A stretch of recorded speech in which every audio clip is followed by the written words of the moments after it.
Will, happy spring training. That's the best part of talking with you and being able to talk with you. Let's just begin with, I guess, maybe the strength of this team and what your thoughts were the offseason with that starting rotation.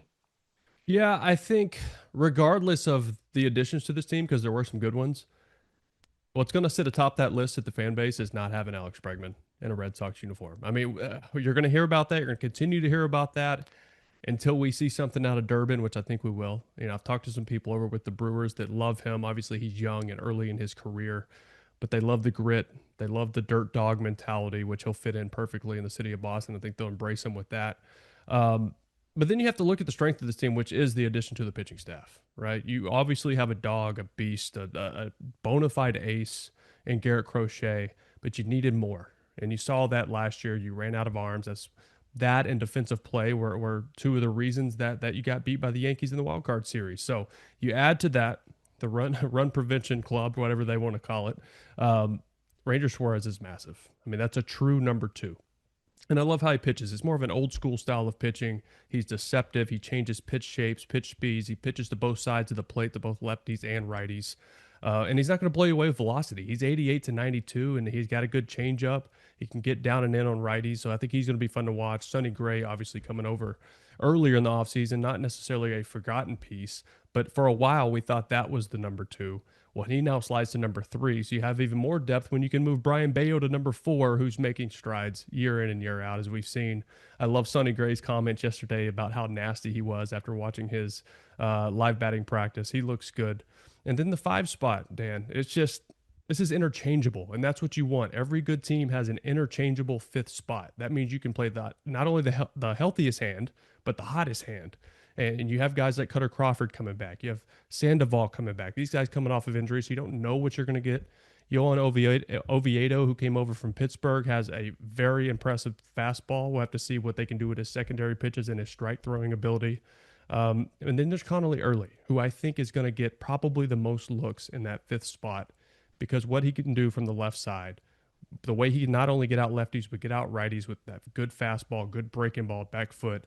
There's a ton of depth here, Dan, and this is exactly what you want going into a season. We've seen it in the past. We've seen guys get hurt. You've seen the grind of 162, but now you have the ability to let off the gas a little bit on your horses. Maybe skip a start here or there. Maybe shorten start, which we saw Alex Cora do with Crochet last year a couple times with just 4 or 5 inning starts, just to dial it back a lot because you want these guys peaking late in the season.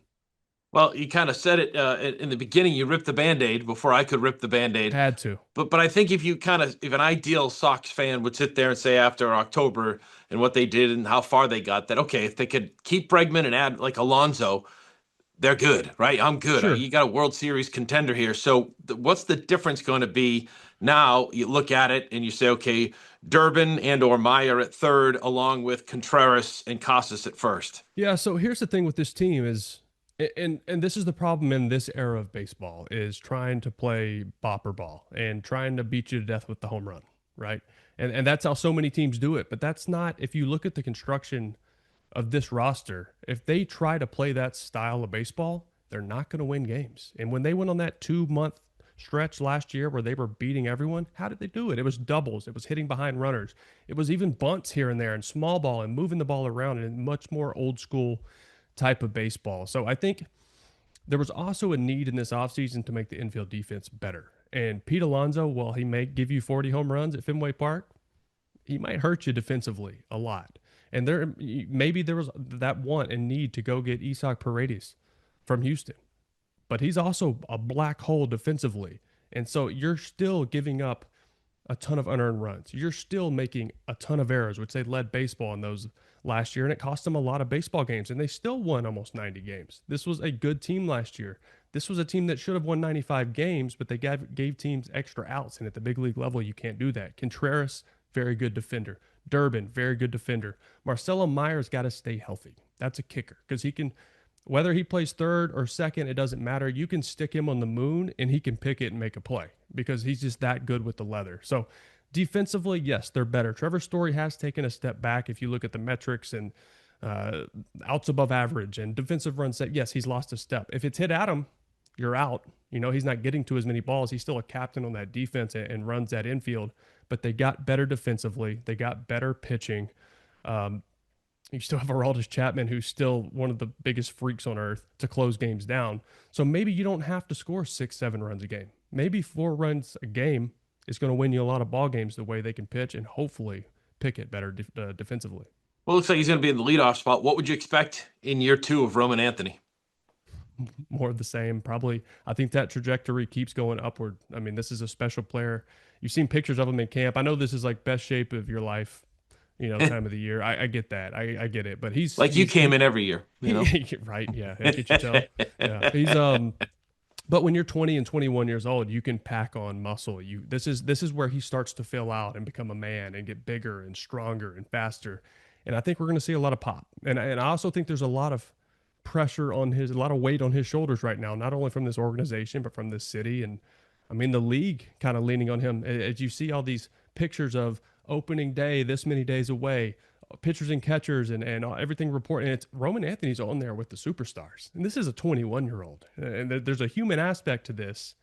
I'm not so sure he is human yet. It's yet to be known, but this is a special kid. And when you talk to him, it's not like you're talking to a 21-year-old. It's like you're talking to a 40-year-old who's been here for 15 years and knows the ins and outs of everything. He's just so calm and collected, and the confidence in his ability, I think, is special. And then obviously the ability itself is just through the roof. I think we have a superstar on our hands. Lastly, you look at this lineup and you look at all the players. You've got Abreu and Rafaela in center. And then you kind of go Duran or Roman Anthony left field DH with Yoshida mixed in. How do you think all that works out? Do you think it'll be more of an injury type of thing? And Yeah. what would you be our ideal lineup for opening day with that group?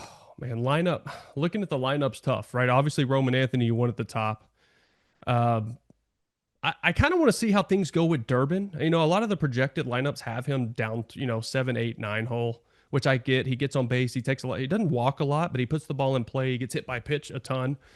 If he has a good spring, part of me kind of thinks about, can he lead off? And then Roman Anthony's your 2-hole hitter. But in that same breath, Dan, I like Roman Anthony leading off because maybe he gets 30, 40 extra bats throughout the season just because he is at the top of the lineup. And then you start looking at, I know Wilson Contreras has been known to have really good numbers in the 4-hole. So you have him in the leadoff. You have obviously Trevor Story. What are you going to get from him? He did have 25 homers last year. He looked much better. Will Abreu, and there's all this talk too, does this team have enough power? The Zips projections and all that, the highest amount of home runs on the team are 18. I think that's BS. I'm just not with that. I think you have a handful of guys that have 20 home runs, including Trevor Story, including Contreras. Willie Abreu had 13 home runs at the first week of May, and then he hurt his ankle and his calf and missed a ton of time and only finished with 22. So do you bet Duran third maybe in that mix? You've got maybe Anthony and then either Durbin or even Story second, and then you get the left, right, left, and Duran and Contreras? I think you're right. I think that's it because Alex loves to do that. He loves to mix and match with the righties and lefties for later in games, obviously with the bullpen arms coming in, and you can get yourself better matchups. The thing with Alex, too, is he plays the hot hand. He's not afraid to look at a guy who maybe has 6, 7 years in the big league and say, hey, we're sliding you down. And it's not necessarily a punishment, but it's, hey, take a little pressure off you. Take a breath. You're not our 3-hole hitter. Now you're going to hit 6. Maybe here you see a few more fastballs because Wilson Contreras isn't behind you or whatever reason. And Alex isn't scared to do that. So I think there's some interchangeable parts. I guess long story long, I'm not ready to set a lineup yet. I need to see how things flow in spring training. And a lot's going to have to do with Masataka Yoshida. Is he a big part of this? I'm not so sure. He might be the odd man out, regardless of the contract, because at the end of the day, this is Boston. You got to win games, and you got to put the best 9 out there. Well, I'll look forward to watching you on NESN. Look forward to listening to you and Will Fleming on WEEI, your CBS Sports HQ. You do it all. Thank you very much for taking a few minutes and enjoy spring training.